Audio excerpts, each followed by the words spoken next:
Sir, এই যে চা, আসলে দুধের অনেক দাম বেড়েছে তো তাই আজকে লিকার চা। না না, আবার চা দেওয়ার কি দরকার ছিল?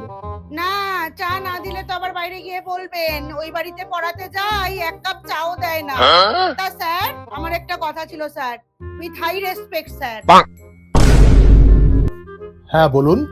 বলছি স্যার, আপনি তো ওকে পড়াচ্ছেন অঙ্ক, ওর অঙ্ক সিলেবাসটা তো শেষই হচ্ছে না।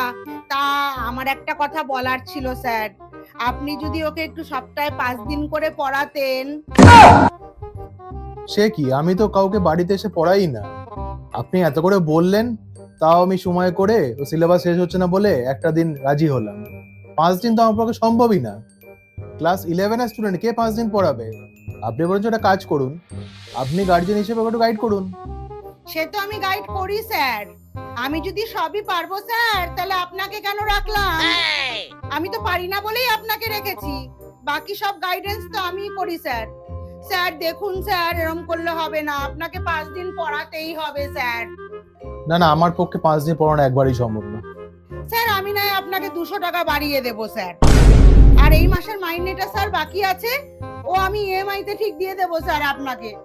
আপনি টাকা নিয়ে চিন্তা করবেন না স্যার, আপনি আমার ছেলেটাকে 5 দিন পড়ান স্যার।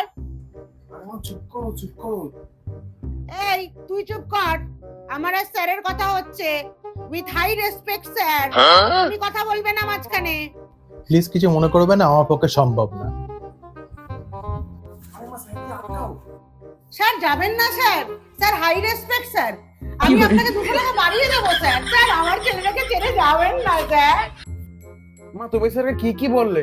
স্যার কত ভালো পড়াতো, আর স্যার আমার জন্য রাজি হয়ে বাড়িতে এসেও পড়াচ্ছিল। তুমি কি বলছো স্যারকে যে 5 দিন পড়াতে, তার বদলে নাকি তুমি স্যারকে 200 টাকা বাড়িয়ে দেবে? স্যারের কোনো রেসপেক্ট নেই মা। দেখলো তো স্যার এবার আমাকে পড়াবে না। আমি তো ওনাকে হাই রেসপেক্ট দিয়ে বললাম, উনি তো তাও মানতেই চাইলেন না। এবার আমি তোর জন্য কি করব, ওনার পায়ে পড়বো? আমি আরেকটা মাস্টার ঠিক করব। মা এরকম করে আমরা মাস্টারে চেঞ্জ করতে থাকবো, আমার আর পড়াশোনার দরকার নেই। আমি ঠিক মাস্টার খুঁজে আনবো, তুই চিন্তা করিস না।